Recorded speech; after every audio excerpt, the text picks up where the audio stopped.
Hello and welcome to another episode of Voices of Hult.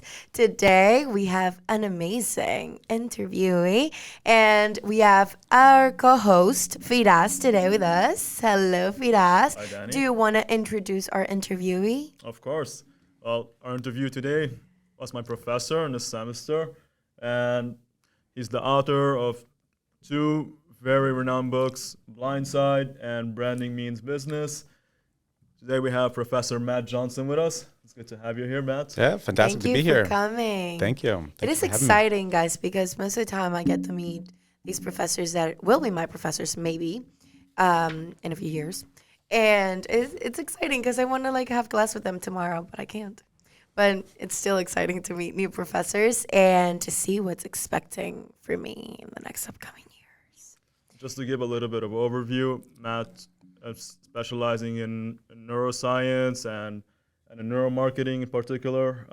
If I say something that you want to expand on more, like if I miss something, he's a business consultant through marketing strategies, and he applies his neuroscience knowledge in business, which to me personally I find it very fascinating. So, Matt, can you give the audience a little bit of a background about yourself?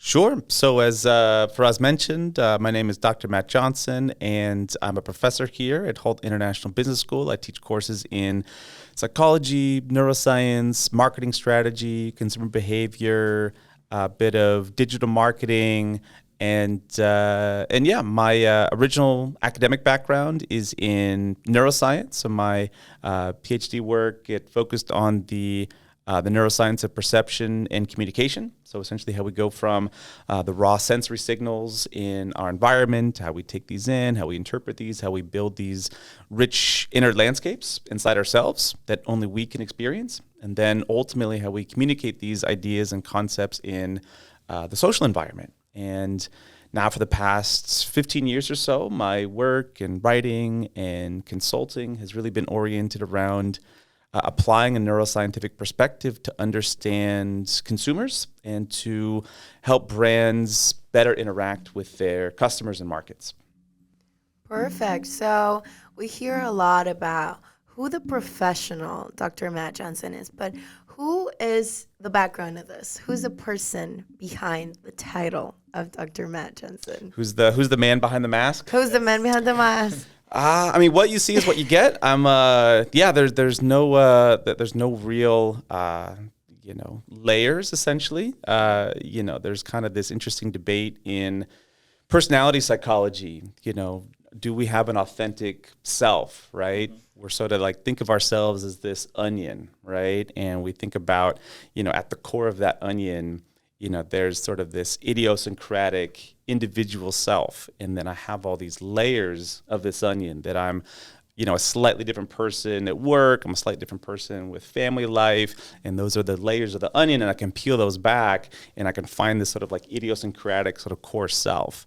And the research that's coming out of personality psychology really suggests that there's no such thing as an authentic self. Really, this idea that we have this sort of separate self, which should be kind of divorced from the social environment. That tends to be, or at least how it seems to be coming out in the research literature, is that this is kind of a false idea. There's evidence suggesting, for example, that when we feel most authentic, it's not when we're away from these social expectations and these social groups. When we're away from social groups, we actually feel least authentic. We feel most inauthentic. And we think of an authentic self, our authentic self, is when we're sort of acting sort of in opposition with social norms. We're sort of being a rebel. We are, going against it, antagonistic to social norms. But again, the research suggests that we feel most authentic when we are acting in accordance with these social norms. And so what we think of as this authentic self seems to actually be just our social selves. It's sort of us at our most aspirational self, in line and crafted by the social environment. So a lot of preface to say that, that I am the same person that you have in class as a professor, that's the same person that I am when I'm not in class. I like Pretty that. much. I mean, I feel like you're starting out here with kind of a hot take as far as I'm concerned. So you're suggesting, like, you'd say that you're less authentic when you're by yourself, like in a sense. Wow. One would That's argue usually interesting. like one would be more comfortable since it's only you and yourself. When you're alone in solitude, like I feel like when you say the individual kind of you see everything that you go through. So wouldn't that mean there's less to like adjust towards social norms when you're adjusting? You're kind of I don't want to say succumbing, but just following in line with what's socially acceptable. Right? Exactly. Yeah. So we tend as human beings to kind of discount these social influences. Okay. And we discount the extent to which we're social creatures, and the development of our sense of self is we discount the extent to which it's predicated on these social expectations and these cultural expectations. So we tend to like, especially speaking as an American, we Americans like the idea of individuality. We really like this idea of we can carve our own way, the American dream. It's sort of us against the world. We're rising and fall based on our own individual meritocracy. And we don't tend to appreciate the sort of larger social context that can be quite deterministic in terms of where we come out to in life. And we discount this to the same extent, I would argue, when it comes to our own personality and when it comes to our own sense of preferences and what we like and what our goals are and our sort of orientation to the world. There's a great number of studies which show that very subtle social influences in the environment can have a very, very dramatic impact on individual decision making. And yet the individual has no idea that these factors are in play. So one of the classic examples, and Danny, I know I'll have you in class at some point because you're just a freshman now, but I know you'll be in some of my psychology classes a little bit later on. So you'll have to forgive me for repeating myself, or I'll be repeating myself in the future. You'll hear this again. I'll gladly hear you again. But one of the classic experiments of this comes from Wilson and Nesbitt in 1978, where they bring people into a room and they have them perform a very simple task, which is that they just select which stockings they like the best. It's just this array of stockings, and these people aren't stocking experts. They have no idea what constitutes a good stocking versus a bad stocking, and their task is simple: just pick which one you like the best. And the only thing you have to do is, once you pick these stockings, then just explain to us, the experimenter, why you picked this stocking. And so the people go about this task, they pick the stocking, and then they explain it to the experimenter. And they'll say things like, well, I like the stitching on this. It's really well done. You can tell it's crafted well. This stocking over here, oh, it's red. And, oh, it reminds me of my grandmother because my grandmother, her favorite color is red. They'll have all these ideas. And then they examine, well, why do people pick the stockings that they pick? And the biggest single factor, which determines what people pick, is the people default to whatever stocking is on the right half of visual space. Because when we operate under uncertainty, we have what's called this right side bias. And whatever's on the right side, all things being equal, we just default to the right side bias. So they varied the presentation of this, and whatever stocking was on the right side, that's what people picked about 95% of the time.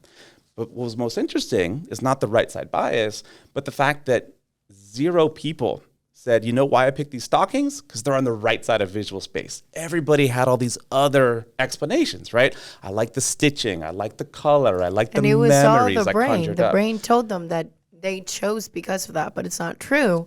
And I found that so interesting because sometimes we judge and say robots and AI could never act like us because we act about feelings. And we can see that most of the time we act as wires. We act as we are programmed, because that could be programmed, like just choose whatever's on the right. So we are programmed like robots. So we can actually be compared to them. And one day, hopefully in the future that it's far along, we're going to be able to have AI that acts and reacts and decides just like we do. Potentially, I don't know if we want that or not. I don't know. I don't Maybe we don't want it, but it is possible. It's possible. It's certainly possible. I think you're definitely on to something with this idea of this wiring. I wouldn't say that it's wiring in a simple sense. We do have these biasing heuristics that will sort of give us a predilection towards a certain types of response. But then what's interesting is these predilections and these tendencies can be quite powerful, and we don't realize them. But as human beings, we want, of course, to see ourselves as good decision makers, right? That have good ideas and good reasons for behaving the way we behave, right? And that's where we explain our decision to ourselves after we've already made it. So the people in the study, for example, Wilson and Nesbitt, none of them said, I picked it because it was on the right side of the bias. They don't recognize the wiring in your word. They don't recognize these biases and heuristics, and yet they have to come up with an explanation that makes them feel as though they made these decisions for the right reasons. And there's literally thousands of experiments which attest to the same observation again and again and again, that we make decisions for a host of complex reasons, the wiring, as you would say, but the explanations that we understand to be the true source of our motivation are very, very, very different. And oftentimes, most of the time, we're wrong about these things. Wow. That is so interesting. And as I just said, it's so amazing to see that we are complicated. We are very complex. Our mind is really complex, but it's we can actually deconstruct the puzzle. We can see how it works. And that's what neuroscience and psychology does. It explains how the human behavior is. And we are very predictable, even though we think we're not. Most of the time, we are very predictable. So it's really nice to hear all of this, but we know a little bit about your background, and we know you grew in the Bay Area of California. So it's a little shocking to us, since Hult has a campus in San Francisco, that you're here in Boston. Why Boston? Love Boston. Love Boston. So, yeah, I'm originally from the Bay Area, grew up in the Bay Area, went to undergraduate in San Diego, and then I did my PhD out on the East Coast and spent some time in China, spent some time in Germany, and then came back to the States, and was in San Francisco for a long time with Hult at the San Francisco campus. And then, as you mentioned, came here to Boston about 3 years ago. I love the Bay Area. I love San Francisco. I can detect by the way I'm describing this that there's a but coming. There's a comma, however, and that comma, however, is I feel that the Bay Area is a great place to be when you're in your 20s, when you have that fire in your belly about forming a company or procuring venture capital or having a side hustle and being in this really exciting place where everybody's on the cutting edge of something, and like literally within 100 miles of SFO, you've got Google, you've got Meta, you've got Salesforce, you've got Airbnb, you've got Uber, you've got now OpenAI. It's just incredible business ecosystem. And that's a great environment to be in, I think, when you're at that stage of your life. And I would definitely encourage all of our students, you two included, to spend some time in the Bay Area for that reason, because it's a very special place. Now that I have a family and my priorities have shifted slightly to wanting to be in a more mature, predictable environment, for me, Boston really checks all those boxes. I mean, it's a much more mature city. There's a real kind of like stronger sense of social norms. We've been through revolutions here in Boston. The Bay Area, there's always this tendency to want revolution right away. When something doesn't go right, the solution is like, let's burn it all down and let's start over again. And I feel like Boston, when things don't go right, it's like, all right, let's work it out. Let's figure it out. Let's be iterative with it, because it's a stronger, there's more kind of social cohesion and there's more tradition. And it's not that one city is worse than the other, but I think it's a city for one's early 20s and late 20s, whereas Boston's a city for a more mature stage of one's life. Different stages, different cities. Exactly. I'd say from what you're describing, the biggest difference is the pace of the city, like how it's way more fast paced from what you're Oh, describing. the pace. Absolutely. Yes, over Absolutely. there. Absolutely. Yeah. Yeah, definitely. Definitely. Yeah. I mean, I think if you're in the Bay Area, and again, I would encourage all of our students to go spend some time there.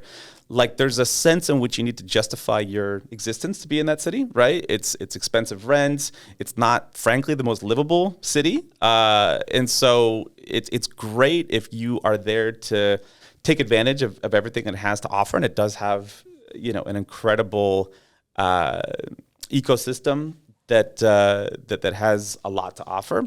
But if you're there to just kind of pass the time and spin your wheels, it's not worth it to be in the Bay Area. There's many more places to explore. And so I think for that reason, it attracts a lot of people that are very driven that way, that are willing to, pay the high rents, that are willing to, take equity in a small startup over a sure thing of getting a salary somewhere else. It's sort of this risk tolerance and risk seeking behavior that, again, is very exciting, to be. And that's the kind of venture capital portfolio mentality. I mean, if you get funded by a venture capitalist and you triple their money in 3 years and you get an exit, they'll be disappointed, right? They don't want people that are going to get their money back,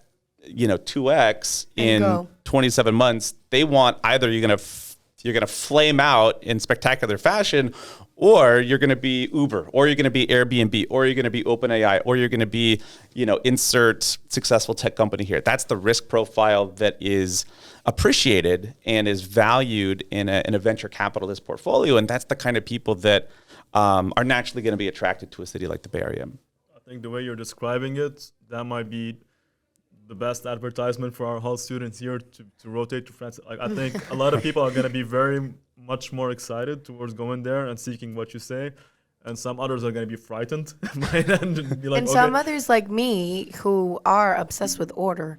Like, I am very structured and scheduled, and I like my things, like this time was starting, and I think that's why I love Boston so much, because I like the structure of Boston. Everything, it's on time.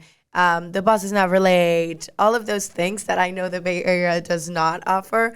So if you are the kind of person that likes to go around, San Francisco's for you. But if you're like me, who likes, more like an organized environment, where you can have fun for sure, but a lot more organized, Boston's for you then, for sure. Speaking of rotation and changing places, like as you mentioned earlier, for your PhD, you decided to pursue it in Princeton in Jersey. And I would assume there was a big change for you, going from the West Coast to the East Coast. So, and that's something that a lot of our students here coming in internationally experience a lot of culture shock. So I want to get to know more, how was that culture shock for you, even as an American? What was the major differences you saw from moving from state to state? It's definitely a big difference.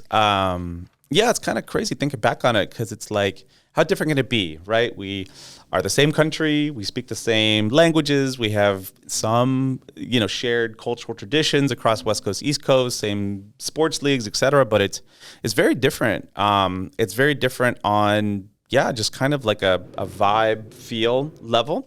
I think kind of the biggest difference for me thinking back to it was just kind of the cadence of friendships. So like in the Bay Area, especially Northern California, or I should say in general in California, specifically Northern California, people always want to be friends. Like you'll go to a happy hour and the vibe will be right with a couple people, and it's like, let's be best friends, right? And that's kind of the outcome of 90% of happy hours is you meet a new group of best friends, right?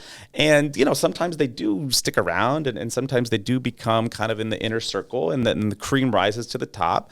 But of all of those people that, you feel very close to, only the strong remain, right? The cream rises to the top.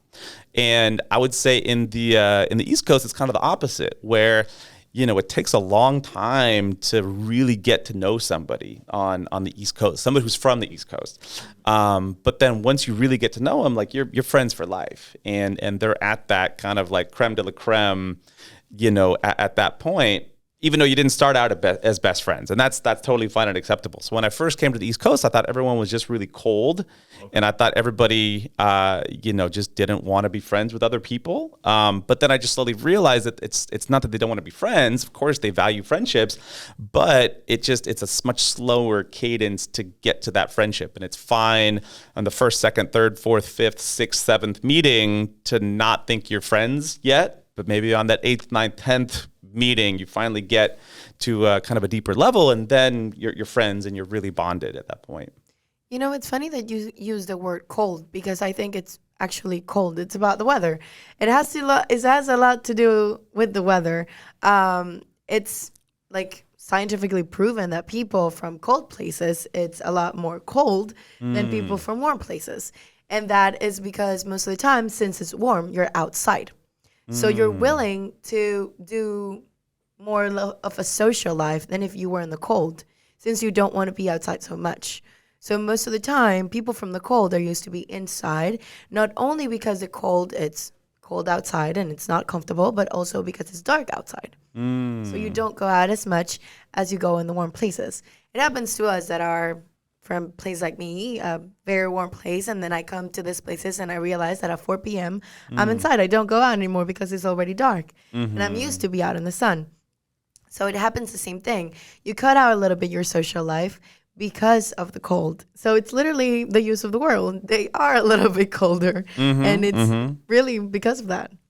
Yeah, I think that probably has a lot to do with it. I think the seasons also really shape the cadence of a culture, I feel like in California, especially Southern California, where I did my undergrad, like it's really flat. Like it's really nice. It's in Celsius, it's like 26 degrees, like all year round, right? It's really nice. And so you feel like if you're having a bad day, or if you have a fluctuation in your mood in San Diego, like it's your fault. Like you really look inwards, right?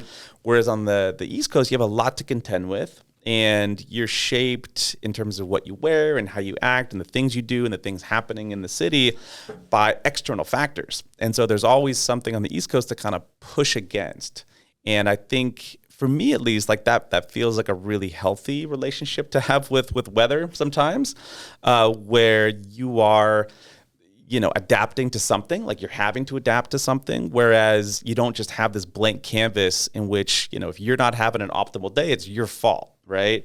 Sartre said, man is condemned to be free. And I think that applies to how we have these perfect days in Southern California all the time, and you're free to do anything you want. Like there's no reason why you can't have the perfect day.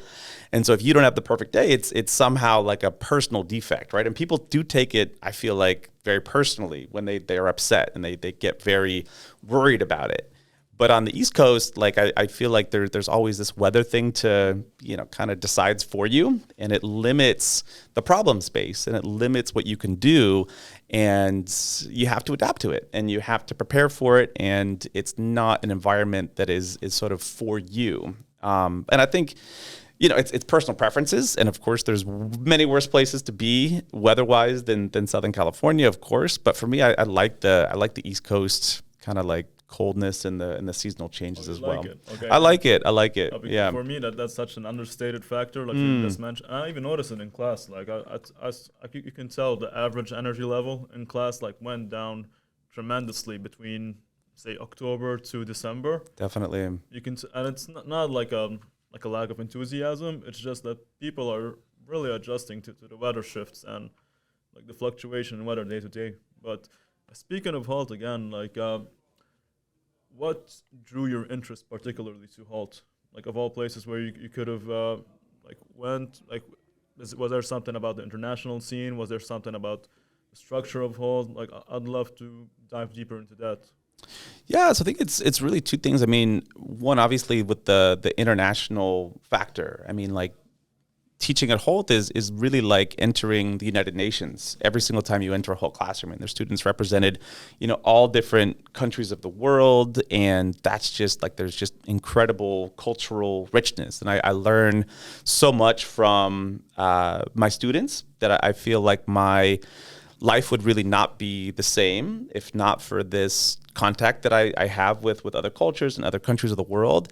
I feel like there's also this other kind of like deeper reason, which is that the constantly being in an international environment really has an impact on how one sees the world.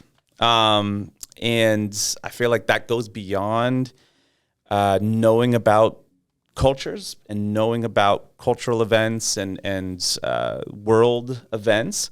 There's a sense in which there's this fulfillment of kind of the liberal arts dream, right? So the reason it's called the liberal arts, which is, by the way, you're in a liberal arts program with the whole BBA, because we do have courses in humanities and social sciences. It's a classic set of like liberal arts education.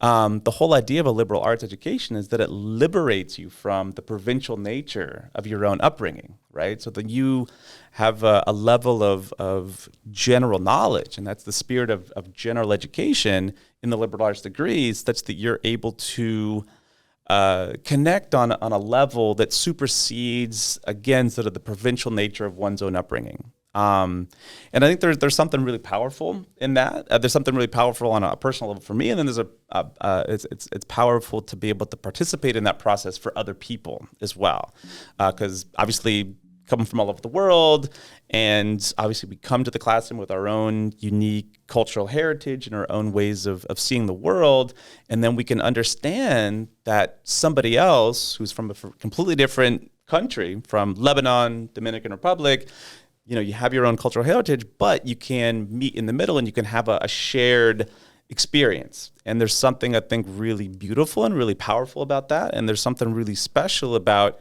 being a faculty member that gets to take part in this co-creation as well. Coke, there's not hardly a soul on planet Earth that hasn't heard of Coke or even, tasted the product itself. So why do they still spend roughly $12 billion a year, every single year, on advertising? The F&B industry is that our sense of taste is very, very subjective. The brain is really a prediction machine. That expectation, which drives attention, memory, and then also the kinds of engagement that the brands are looking for.